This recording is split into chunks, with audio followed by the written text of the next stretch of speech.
So we're out here on the patio at Schmitty's Tavern in Palm Desert, California.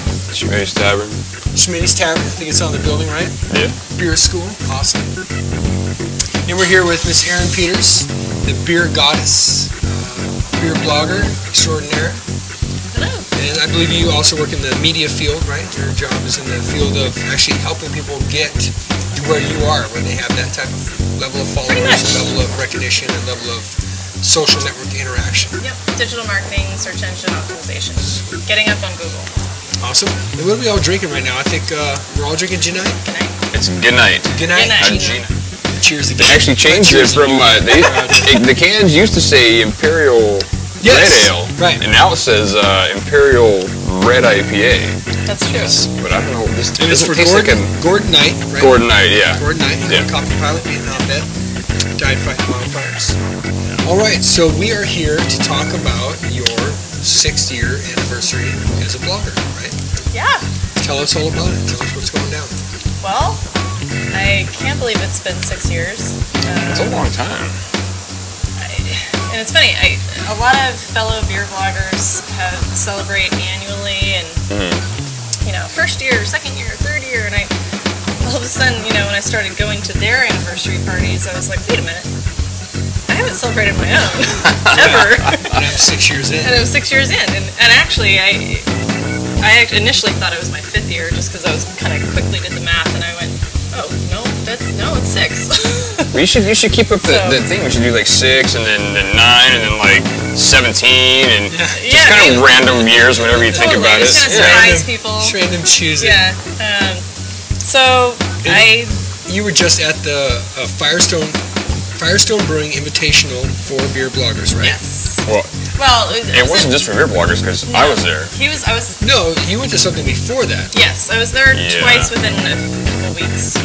First, they bussed up a bunch of LA beer bloggers, right? Plus me, because I used to be LA, and I'm still close to LA.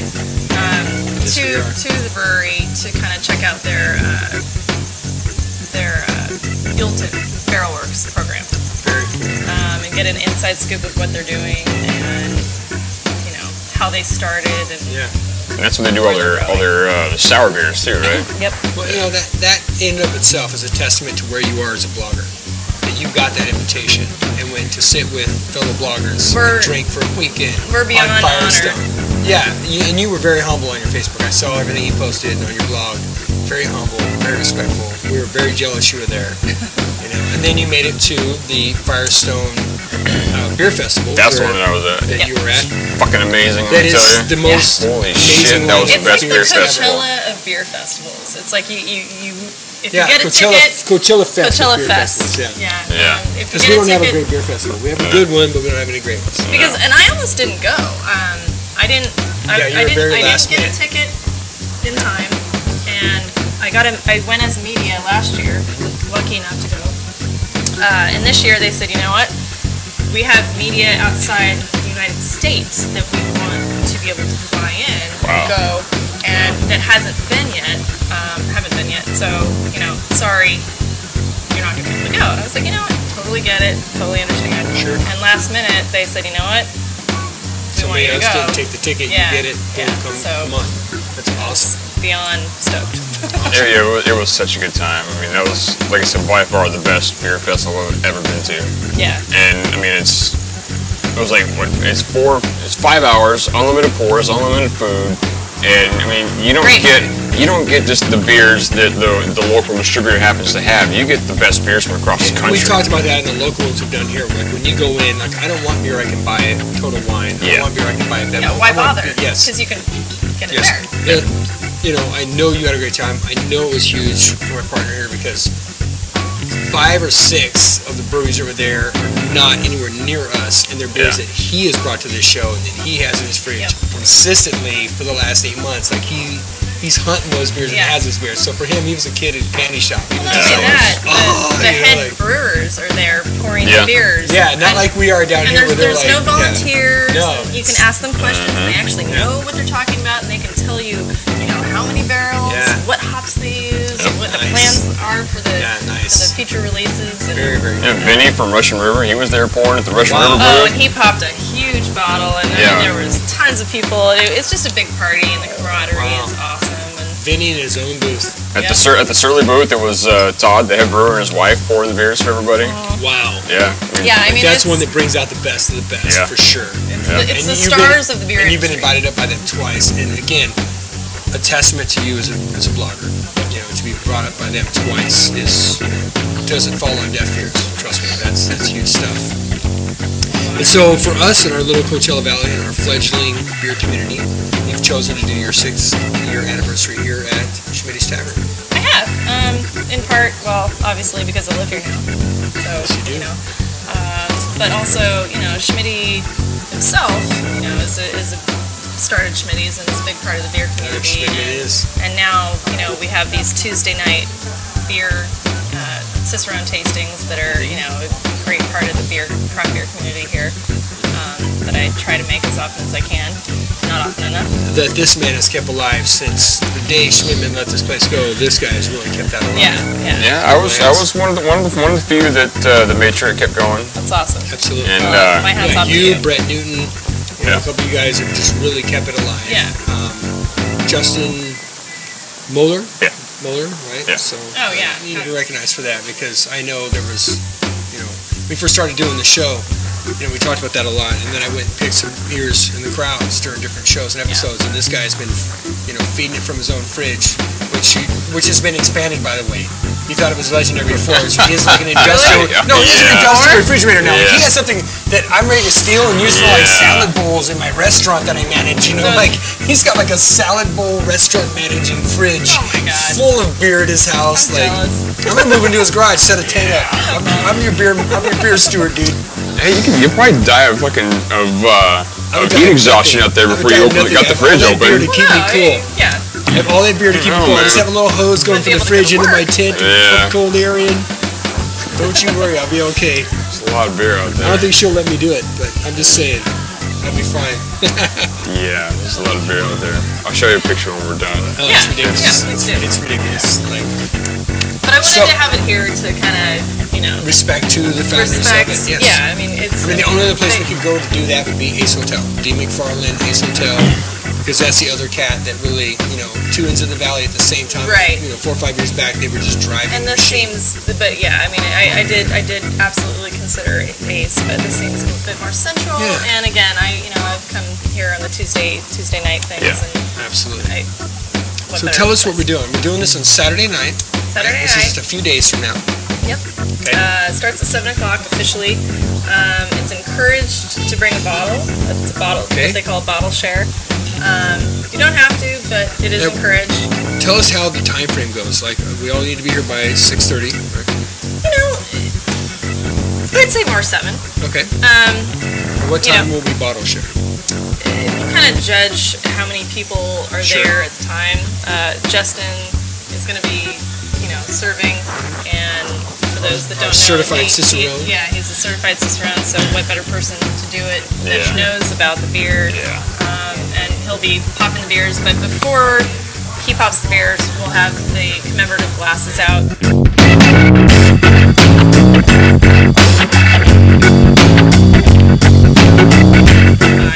For $5, and they're gorgeous tulip glasses. They really are, and we're going to make sure we steal a picture off your Facebook and put it at the beginning of this video, because I was checking them out today, and they're awesome. Yeah, they're dated with Schmitty's, and we're going to want to know where you got them made, because we're going to want to do something with that soon. They did a great job, and they're phenomenal, super fast. Yeah. So basically, whoever gets here first come, first serve, gets a glass, and... How many do you have? I believe 200. All right, then. I think. I may buy a few of them. I need some tulip glasses at my house. I only got 1 or 2. He's got a phenomenal collection. Yeah, and, I remember that. He's broken me, you know. Like when we started this show, I was like a beer out of the freezer, or beer glass out of the freezer, beer out of the fridge. No. Don't get sad. Don't make sad faces. That was me. That wasn't a sad face. And it's getting to that moment where I'm just like, that's not necessary. It's just, I want warmer. Good call, Justin. Especially in like stouts, porters, you know. I'm learning to warm my beers up and drink them when they're warm. Yep. And leave them alone. Get more Let flavor. them breathe. And I'm learning to let IPAs breathe. But I've always said the guy does beer and dog years, you know? Like the rest of us, like, I've been a craft beer drinker for 20 years. The guy's like, I've been drinking for 3 years, but check this out. I should know this. So he's just an absorber of knowledge. That's just the way his brain works. And that's just good. It's awesome. I can say I have opened a barrel-aged Imperial Stout at room temperature and drank it before, and been just fine with it. I drank his stout that he made from the pudding of a bottle with Schmidman in his garage at room temperature a few months ago, but it wasn't quite this hot, and it was delicious. Well, I did a lot of barrel-aged stouts when I lived in Big Bear because it's cold. Yeah. And you're, it's snowing outside, you're sitting by a fire, and you don't want a lager. No, I never want a lager. Well, I never really want a lager, but yeah. I mean, there's like maybe one or two, but that's it. That never happens. Wait. Volstead Lager from Coachella Brewing. Yes. Totally like that one. Right. I crave it now and then. Yeah. However, Ralph Sargent's Mexican Cream Lager. He's a home brewer. Oh yeah, no, I've had He brews a Mexican cream lager that is really good. It's the best cream ale beer I've ever had, and I hate lagers. Huh. And every time he brews it, I go have a couple pints of it, and I enjoy it very much.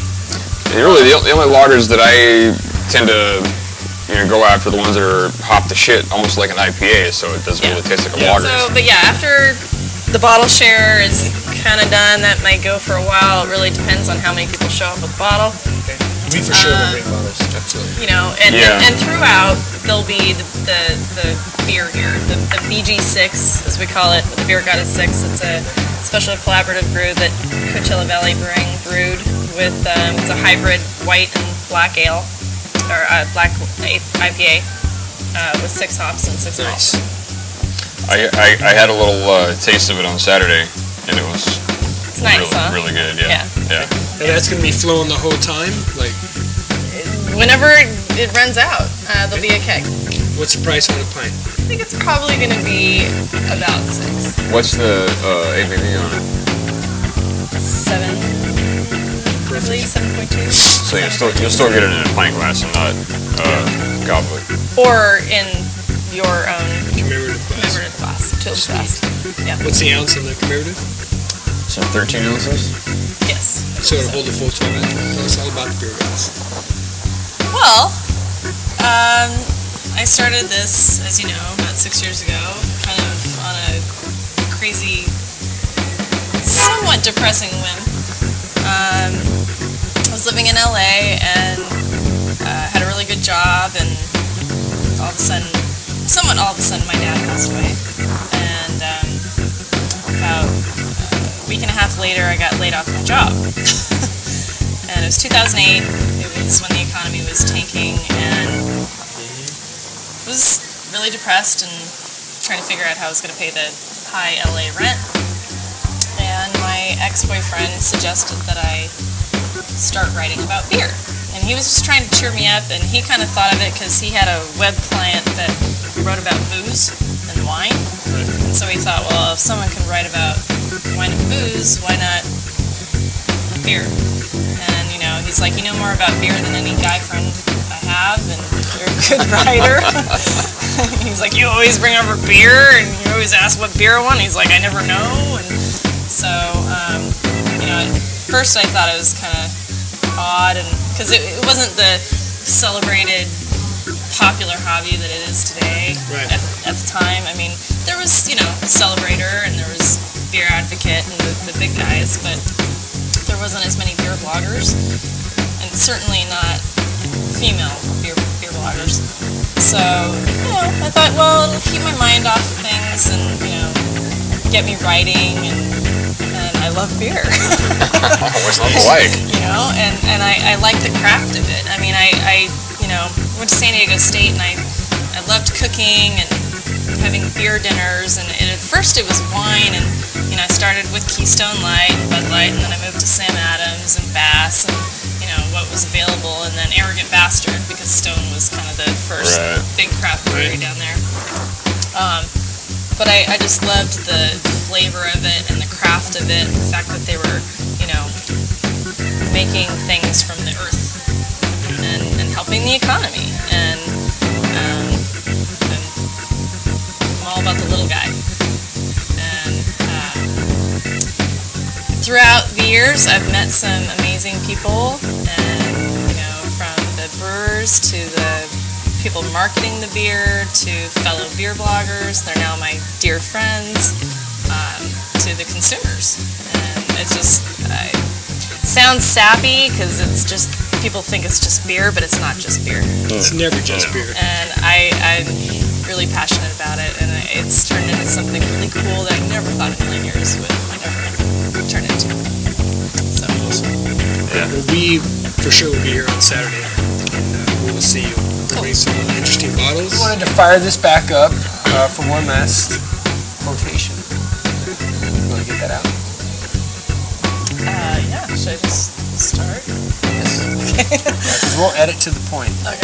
We'll edit from point to point. Don't worry, the lighting will be completely different. Our beers will magically be more full than they were before, but. Well, so basically, when I started really diving into the beer goddess and writing and learning, and I mean, there's just an endless sea of information. I mean, even 6 years ago now, I'm more now, but even 6 years ago, it was, oh my God, there's so many breweries, and where do I start, and what do I want to focus on, what's my theme, do I have a theme? And, when my dad passed away, I was, I started it because, totally because of him, and I thought, well, I was looking at a plaque on the wall of his company, accolades to his company, Franklin Telecom, and he named it in part because his name was Frank, and also because his idol was Ben Franklin, because Ben Franklin was awesome in many ways, and so I thought, that's it. Ben Franklin was a big beer drinker and had numerous beer and drinking quotes, so the tagline to my website is, a takeoff of Ben Franklin quote, which was, "There is not good living where there is not good drinking." And mine is, "There is good living where there is good beer." Right. And basically, it's a testament to the industry, which is good living and good quality craft everything. It's craft beer. It's using quality craft ingredients. It's great people. It's just good living and enjoying what you're doing, what you're drinking. Good beer definitely helps with the good living part. So, cheers to my dad. Cheers. To the next episode.